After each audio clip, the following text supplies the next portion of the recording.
Bonjour, tu peux me retrouver le soir à partir de 20 h le mercredi et le vendredi. Il m'arrive aussi de lancer des lives au pif. Donc n'hésite pas à suivre la chaîne Twitch ou à me suivre sur X pour te tenir informé.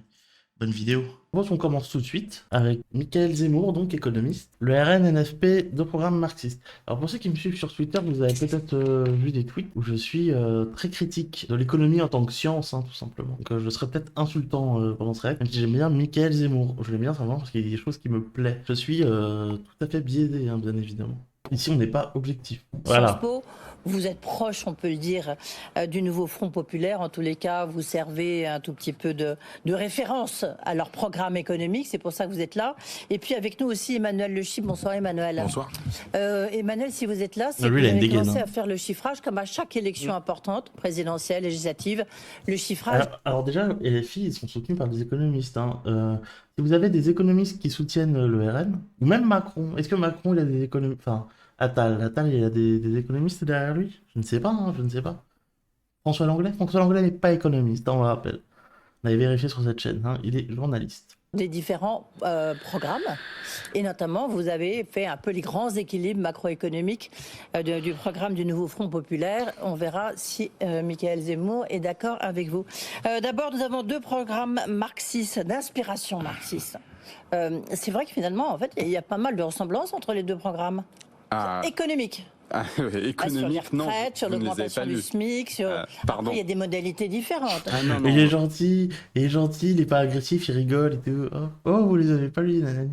Vraiment, c'est très différent et au contraire, il y a une clarification.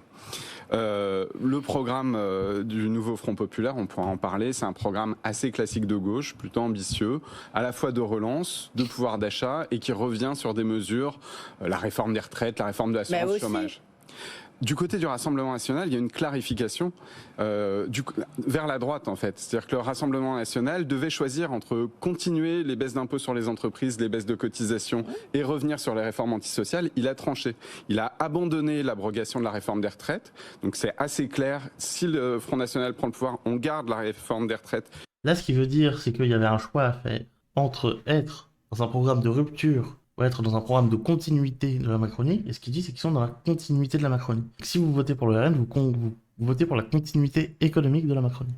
Ils donnent un chiffre, on peut partir de leurs chiffres, ils donnent un chiffre en disant on a budgété 1,6 milliard sur les retraites. C'est un dispositif qui permettra à 45 000 personnes, c'est-à-dire moins de 10% des départs en retraite chaque année, de partir plutôt vers 60 ans. Abroger la réforme des retraites, c'est-à-dire déplacer l'âge de la retraite de 64 ans à 62 ans.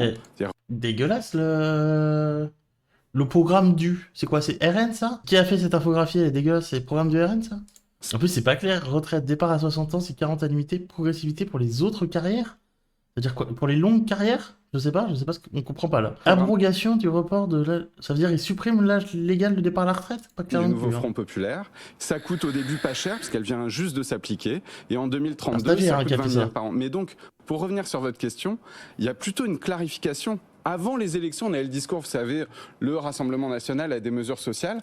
En réalité, quand vous regardez le programme du Rassemblement national, il est clairement marqué à droite. D'ailleurs, on n'arrête pas de dire que c'est pour rassurer les milieux d'affaires.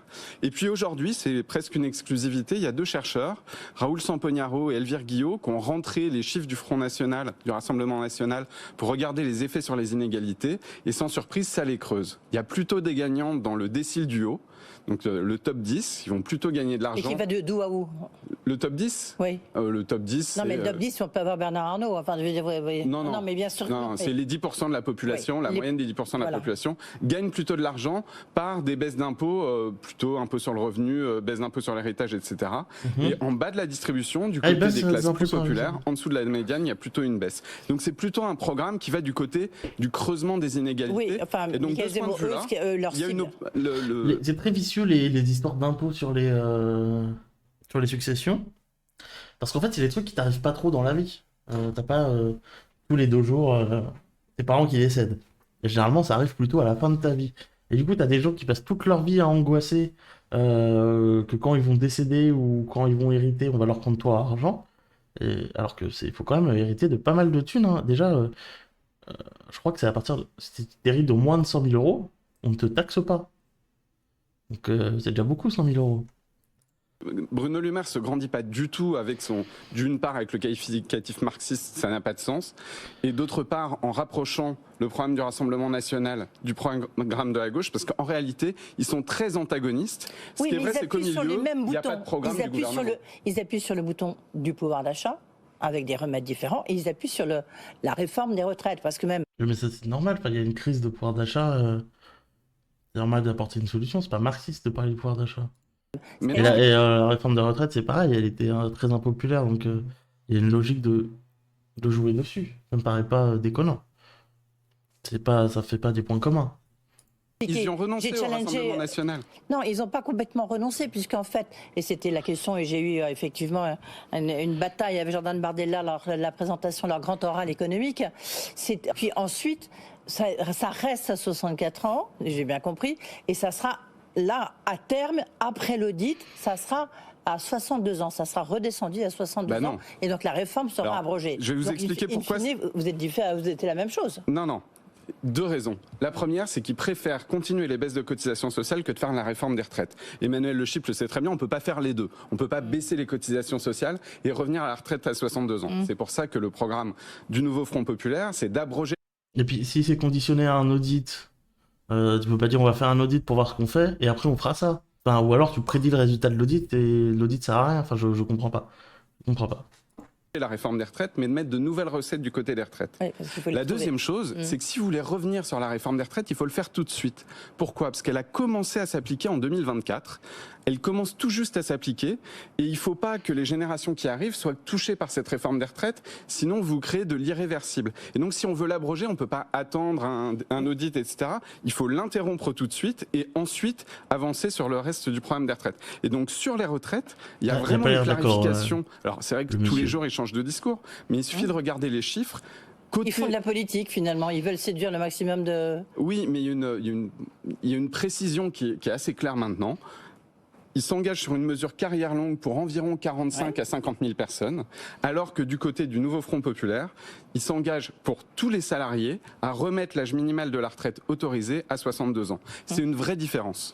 Oui, parce qu'il a dit 45, ça faisait 10%, donc ça veut dire qu'il y a genre 450 000, 500 000 personnes qui partent à la retraite chaque année. Donc ça fait, oui, ça fait une grande différence, oui. Et du coup, il remonterait les cotisations retraite. Alors, voir ce que dit le monsieur. Mais c'est vrai qu'il y a eu une clarification aujourd'hui. D'ailleurs, j'en profite, ça n'a rien à voir. Hein. Mais quand vous êtes comme lui, c'est-à-dire un peu rond, et rondouillard, faites pas des boucs, parce que vous avez votre bouc et vous avez un double menton en dessous. C'est inesthétique, ne faites pas ça. C'est mon conseil. C'est-à-dire que après on pourra débattre évidemment sans fin sur est-ce que la France a plutôt un problème d'offre ou un problème de demande, mais c'est vrai que c'était semblable là-dessus. Moi, ce qui m'a étonné ce matin dans la présentation de Jordan Bardella, c'est qu'effectivement on a plus finalement un programme qui se rapproche de celui d'Emmanuel Macron. C'est-à-dire qu'en gros, moi j'ai trouvé que... l'émission est finie. Ils sont d'accord pour dire la même chose. Que le titre c'est de la merde. L'émission est finie. On arrête là. Je veux dire, on passe à autre chose. Le programme de Jordan Bardella, le programme économique, c'est finalement le programme d'Emmanuel Macron avec un peu moins d'écologie et un peu moins d'Europe. Je suis d'accord, vous avez oublié une chose, mais effectivement il est très marqué à droite, vous avez oublié une chose, les mesures xénophobes en plus. Non mais ça... Non, bien sûr. Ça fait partie de l'économie, c'est au cœur du programme. Oui. Parce qu'au cœur du programme économique du Rassemblement national, il y a supprimer les droits sociaux d'une partie de la population, y compris des personnes qui sont françaises mais qui auraient acquis la nationalité, ce qui a un effet direct sur le pouvoir d'achat, et en plus... Ils font croire, sans chiffrage, que c'est ça qui va financer leur politique économique. Et donc, effectivement, les orientations, c'est plutôt le programme d'Emmanuel Macron, mais en plus, ils y rajoutent une politique xénophobe. Je suis désolé, Michael Zemmour. Michael Zemmour, basé Michael Zemmour. Il remet les trucs, il cadre et tout, il explique bien, basé de ouf. Donnez du respect à cet homme. Traduit dans les mesures économiques et sociales. En matière de chiffrage, c'est pas le pire. Non. Le pire, c'est de tabler sur ces fameuses hypothétiques recettes de la lutte contre la fraude fiscale. Oui. Juste quand on sait que c'est la France qui a le taux de recouvrement quasiment au monde. C'est déjà 11 milliards. Vous avez quand même des missions qui viennent du monde entier à Bercy pour essayer de regarder comment on fait déjà pour lutter contre la fraude fiscale. Il y a une phrase incroyable dans le programme que j'ai lue juste avant l'émission qui dit « On va donner accès aux administrations aux fichiers qui permettent de lutter contre la fraude sociale ». Mais il croit qu'on est dans quel pays? Évidemment que les administrations, sur les prestations sociales, elles ont accès quasiment à toute votre vie, soit l'administration fiscale ou les administrations sociales. J'aime trop, ils disent un petit truc, regarde, et puis il a pas... L'administration fiscale ou les administrations sociales. Je suis content, voilà, j'ai bien récité ma chanson, je suis content. Oh, il a un petit côté bon élève, il est mignon. On va passer peut-être maintenant au chiffrage, après on reviendra sur la question du SMIC. L'augmentation du SMIC est conséquente, donc la politique de la demande, l'impact que ça a à moyen terme et peut-être un effet négatif à plus long terme. Emmanuel, vous êtes en train de chiffrer ces programmes économiques, différents programmes. D'abord, expliquez-nous c'est quoi votre méthode, et deux, vous parlez face à un économiste, donc lui aussi il a envie de savoir, et deux, les chiffres, est-ce que ça conduit, quel impact ça a, en fait impact économique, parce que ça n'a sur le chômage, c'est un impact négatif, et puis sur la croissance, où là, c'est un impact aussi négatif. Alors brièvement, pour rappeler, en fait, à chaque élection présidentielle, on reprend les programmes, et effectivement, on fait tourner un modèle économétrique dit variantiel, c'est-à-dire c'est un modèle en fait dans lequel on rentre des chocs de politique économique et qui nous répond. Il faut rappeler qu'un modèle, en fait, c'est une maquette, c'est un modèle réduit du fonctionnement de l'économie française. Là, c'est un modèle universitaire qui s'appelle Maxime II. C'est un modèle qu'on utilise parce qu'il est quasiment disponible pour tout le monde, que tout le monde peut l'utiliser. Donc c'est pas un modèle qui vient d'un institut marqué politiquement. Et donc effectivement, alors Mickaël l'a dit, le programme du Nouveau Front Populaire est un programme classique d'inspiration de gauche, de relance néo-keynésien. Voilà. Et donc en gros, quand on rentre dans le modèle, dans le titre ils mettent marxiste et après ils font c'est un programme classique néo-keynésien. C'est des putaclic. Vraiment c'est du c'est racoleur, c'est des chiens.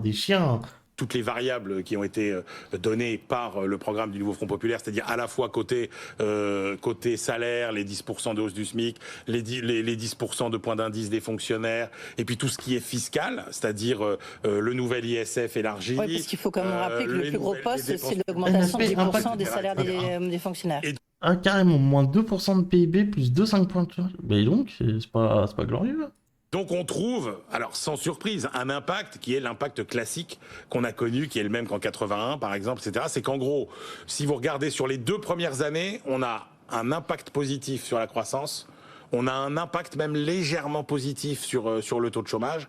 En revanche, on a un déficit commercial qui se creuse beaucoup. Et quand on regarde sur l'horizon 2027, parce qu'on s'est arrêté à l'horizon 2027, grosso modo, là on a un impact sur notre compétitivité. Attends, je comprends pas, parce que... Attends, on va remettre. Si vous regardez sur les 2 premières années, on a un impact positif sur la croissance. On a un impact même légèrement positif sur le taux de chômage. En revanche, on a un déficit commercial qui se creuse beaucoup. Et quand on regarde sur l'horizon 2027, parce qu'on s'est arrêté à l'horizon 2027... Et c'est là que je comprends pas. Parce que on regarde 2 ans. Là, on est en 2024. Ça va être effectif à partir de juillet. Donc ça veut dire que pendant 2 ans, on va y avoir de la croissance et le chômage va réduire. Et pendant les 6 derniers mois, bim, on perd 2% de PIB et le chômage augmente de 2,5 points. C'est bizarre son histoire. C'est pas fou. De juillet 2024 à horizon 2027. C'est peut-être fin 2027. Donc en gros, c'est pendant une année. Donc pendant 2 années, ça va et la 3e, ça va pas. J'espère qu'il y aura des explications. Grosso modo, là, on a un impact sur notre compétitivité important qui fait que on perd finalement de la croissance. Et en gros, si on n'avait rien fait, si on maintenait la trajectoire de l'économie française entre aujourd'hui et 2027 sans aucune mesure majeure de politique économique, ce programme, en gros, sur 4 ans, il coûte à peu près 1,5 point de PIB. 2 points en plus. Oui, mais si ça coûte 1,5 point, là vous-même vous m'avez dit 2%. Je veux dire, comme on ne fait pas 2% de croissance, donc ça veut dire qu'on conduit on va vers une récession. Gros, le niveau de PIB le niveau de PIB en 2027, il serait à peu près 1,5 à 2% plus bas que sans cette réforme. Le taux de chômage serait 2% plus haut. Par contre, en déficit commercial, on paierait assez cher. Et puis c'est par rapport à la projection du modèle actuel. Donc si le modèle actuel il fait 3% de croissance, en fait on est à 1% de croissance, on n'est pas à 2% de récession. C'est pas clair, franchement c'est pas clair.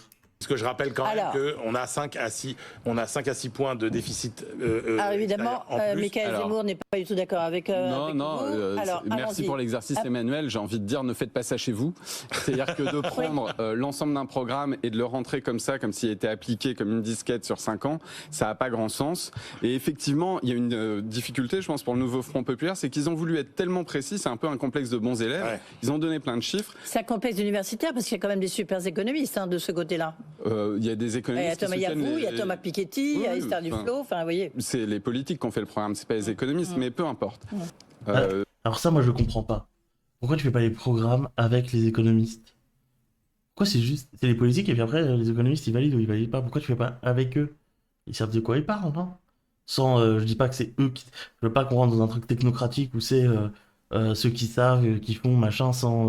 mais il doit y avoir un partage des trucs, non? Enfin, moi, ça me paraît... Je sais pas. Plusieurs choses. D'abord, du côté du nouveau Front Populaire, ce qui est intéressant dans le programme, c'est pas les chiffres, on rentre pas tous les chiffres sur 5 ans comme ça, c'est la direction qui est prise. Et la direction, je suis d'accord avec vous Emmanuel, c'est une direction un peu à la Biden de politique de relance. Biden, cet immense communiste, hein. Non mais vous vous rendez compte que toute la journée, on nous dit c'est la ruine, c'est la crise, machin, quand les économistes y parlent, ils disent c'est similaire à Biden. Non mais on est où là? Biden, c'est pas Staline, Biden. Et c'est là où je suis pas d'accord avec votre exercice sur 2 points. D'abord, un programme, ça lance une direction, ça lance une stratégie, et en fonction des retours qu'on a, on met en œuvre la suite du programme. Et ça, je crois qu'ils ont tous été très clairs. Ils ont à la fois une ambition de relance, mais en même temps, ils ont le regard sur le déficit public. Pourquoi ? Parce que le gouvernement actuel laisse l'économie avec un déficit abyssal. 5,5 points, on l'a jamais eu. Et donc on n'est pas dans une situation où on peut dire, ce qu'a dit la gauche parfois, le déficit, on s'en fiche. Là, ils sont dans une situation où ils disent, on fait de la relance, on en attend des effets positifs, mais en même temps, les recettes publiques qu'on va aller récupérer, notamment en taxant les milliardaires, on va aussi les utiliser pour prendre des mesures tout en surveillant le déficit. Ça, c'est pour le côté du nouveau Front Populaire. Et ensuite, là où je suis pas d'accord non plus avec l'exercice, c'est que du côté du gouvernement, si on voulait faire l'exercice au sérieux, ils sont en train de freiner l'économie. Le programme économique du gouvernement, Bruno Le Maire n'arrête pas de le dire, c'est la baisse des dépenses publiques. Ils ont annoncé 10 milliards cette année, 20 l'année prochaine. Alors d'une part, si on fait vraiment ça, ça freine, ça augmente le chômage. Oui, là ce qu'il veut dire, c'est que l'autre, quand il disait qu'il a comparé à un modèle de projection sans réforme, c'est un modèle de projection qui n'a pas lieu d'être, vu que dans tous les cas, peu importe qui est élu, il va y avoir des réformes. Donc il compare à une situation future fictive. Le carnet de commandes des entreprises diminue. Non, je ne pense pas que ça soit nécessaire parce que quand on est en bas de cycle économique, c'est plutôt le moment de faire de la relance que de la rigueur.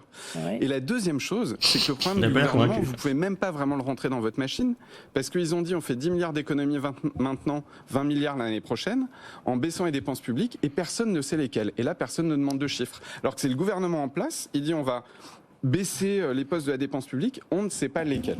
Mais d'ailleurs, moi je vous dis franchement, alors là, attention, là c'est vraiment...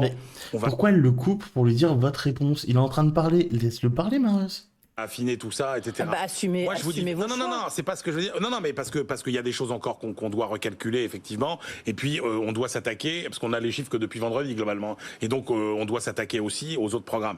Mais comme on se voyait ce soir, j'ai mis l'accent sur celui-là.